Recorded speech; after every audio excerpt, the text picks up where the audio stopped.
Hi hello నమస్తే welcome back to పాన్యాస్ kitchen. ఎలా ఉన్నారండి మీరందరూ? నేనైతే బాగున్నాను. మీరందరూ కూడా బాగుండాలనే కోరుకుంటున్నాను. ఈ వీడియోని స్కిప్ చేయకుండా చివరి వరకు చూడండి. ఎందుకంటే ఈ వీడియోలో నేను వంటగదిలోకి కావాల్సిన అంటే కూరలు చేయడానికి కావాల్సినవి నేను మార్కెట్కి వెళ్ళి ఎలాంటివి సెలెక్ట్ చేసుకుంటాను, ఎలాంటి కూరగాయలు అయితే ఇంట్లోకి తీసుకొస్తాను అనేది, ఇంకా ప్లస్ వంటగదిని ఎలా శుభ్రంగా మెయింటైన్ చేసుకుంటే బొద్దింకలు అవి రాకుండా ఉంటాయో అని చెప్పేసి షేర్ చేస్తున్నాను.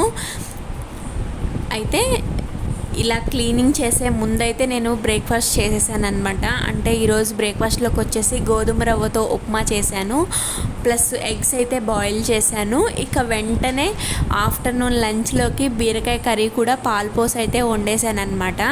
ఇక క్లీనింగ్ అంతా అయిపోయిన తర్వాత కొంచెం ఇల్లు కూడా ఫ్లోర్ అంతా మాప్ పెట్టేసిన తర్వాత రైస్ ఒక్కటే పెట్టేద్దాము అనుకున్నాను అనమాట. ఈ లోపైతే క్లీనింగ్ చేసేటప్పుడు ఉల్లిపాయలు అయితే అయిపోయినాయండి. ఉల్లిపాయలు అయిపోయిన తర్వాత నేను స్టాండ్ అనేది క్లీన్ చేశాను అనమాట. క్లీన్ చేయడానికి తీస్తున్నప్పుడు కొంచెం బొద్దింకలు 1-2 అవి కనిపించినాయి. ఇక ఇది ఇంజెక్షన్ మాదిరి ఉంటుంది కదా, యాంటీ జెల్ బొద్దింకలది. ఇక అదైతే నేను 2 months బ్యాక్ అయితే తెప్పించానండి.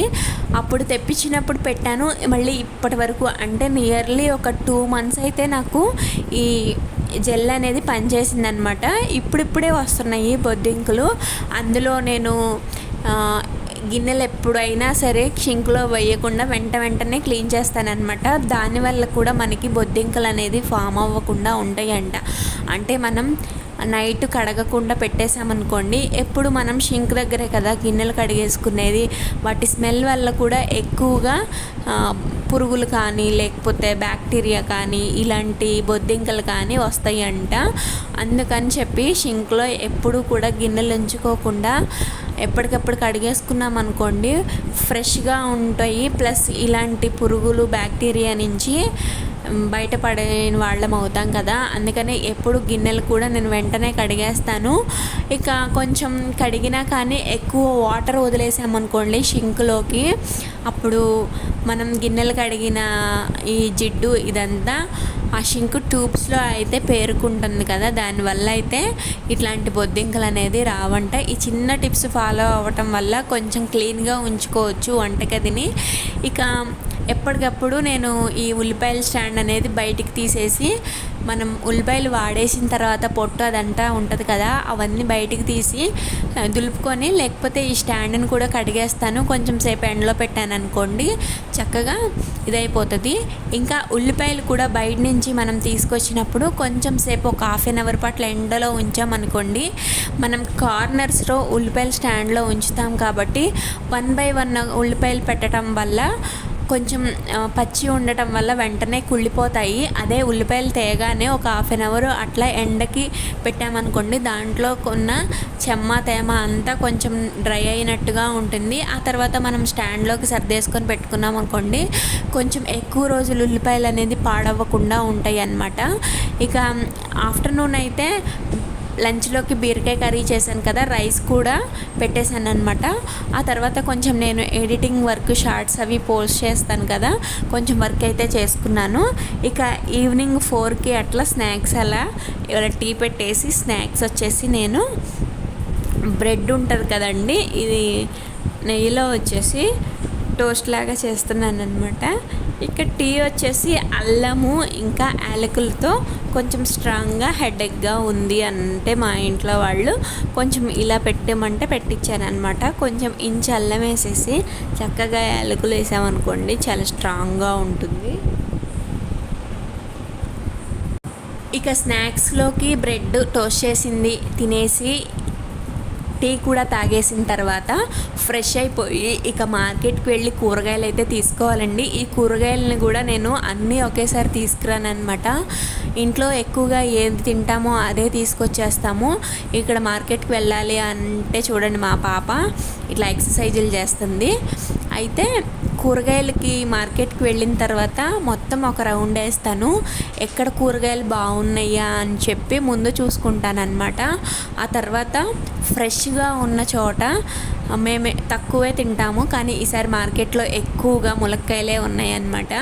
ఈ వంకాయలు కానీ ఇంకా పొట్లకాయలు కానీ ఇవన్నీ అంత ఎక్కువ తినము. వంకాయలు అయితే అస్సలు టచ్ కూడా చేయమన్నమాట. ఇక ఎప్పుడన్నా దోసకాయ పచ్చట్లోకి 1-2 కాయలు అయితే వేస్తాను, కానీ ఇక మార్కెట్ అంతా ఒక చోట రౌండ్ వేసేస్తాను. ఆ తర్వాత ఆకుకూరలు, కొన్ని కీర, బీట్రూట్ ఇట్లాంటివి అయితే తీసుకొస్తానమాట. బీరకాయ ఇట్లాంటివి ఎక్కువగా తినడానికి అయితే ప్రిఫర్ చేస్తాము. ఆల్రెడీ ఈరోజు బీరకాయే అలా తీసుకొచ్చింది, లాస్ట్ టైం తీసుకొచ్చింది ఉంటే పాల్పూస్ అయితే బీరకాయ వండేసాను అనమాట. ఇంక ఇక్కడైతే కీరా కోసం ఆగాను. ఇంకా మేము ఎప్పుడు తీసుకొచ్చే రైతు బజార్ అయితే ఇలా ఉంటుంది.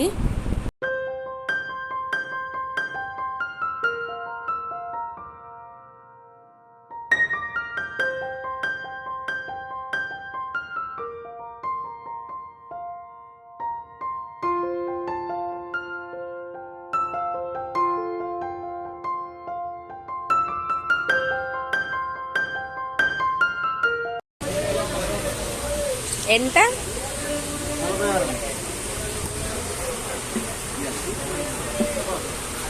ఇక కూరగాయలు తీసుకొచ్చిన ప్రతిసారి కామన్గా అయితే కీర దోసకాయ అయితే నేను ఇంట్లో ఉంచుతానండి. మార్నింగ్ టైం కానీ ఈవినింగ్ స్నాక్గా కానీ మా పాపకి కట్ చేసి ఇస్తే కీర దోసకాయ తింటదనమాట. అందులో సమ్మర్లో బాడీకి చాలా చల్లవ కూడా కదా, ఇట్లాంటి అంటే వాటరీగా ఉన్న వెజిటేబుల్ కానీ ఫ్రూట్స్ కానీ పిల్లలకి ఇవ్వటం చాలా మంచిది కదా. ఆ తర్వాత అయితే నేను వెళ్తే కనుక మార్కెట్కి కంపల్సరిగా ఇట్లా పాలకూర కానీ తోటకూర కానీ ఆకుకూరలు అయితే తీసుకొస్తాను. ఇక ఇంటికి వచ్చేసిన తర్వాత ఇంకా తోటకూర అయితే కట్ చేసి తోటకూర ఫ్రై అయితే చేస్తున్నానండి. అందులో సమ్మర్లో అయితే వంటగదిలో ఈవినింగ్ టైము అంటే నైట్ టైము కూర అది చేయడానికి ఎంత అలసిపోతామన్నమాట. చెమటలు కూడా కారిపోతాయి మా కిచెన్లో అయితే. ఇంకా ఇంత కష్టపడిన తర్వాత ఎలాగో చేయాలి కదా, చేసిన తర్వాత కడుపు నిండా మన ఇంట్లో వాళ్ళు భోజనం చేశారే అనుకోండి, ఇక అంత కష్టం కూడా మర్చిపోతాము. ఇక అన్నం కూడా వండేసానండి ఇంటికి వచ్చిన తర్వాత. ఆ తర్వాత నేను తోటకూర ఫ్రై అయితే చేశాను అనమాట. ఇక మా పాపకి మేము మొత్తం డిన్నర్ అయితే కంప్లీట్ చేసేసుకున్నాము. ఇంట్లో గిన్నెలు ఏం లేకుండా అన్నీ కడిగేసేసాను. ఇంకా గ్యాస్ స్టవ్ కూడా క్లీన్ చేశాను. ఇక నేను నైట్ గిన్నెలన్నీ కడిగేసి పడుకుందాము అనే టయానికి మా పాప చూడండి ఇక్కడ బుక్స్ తీసి స్టడీ టైం లాగా కూర్చుంది. ఏం చదువుతున్నావు?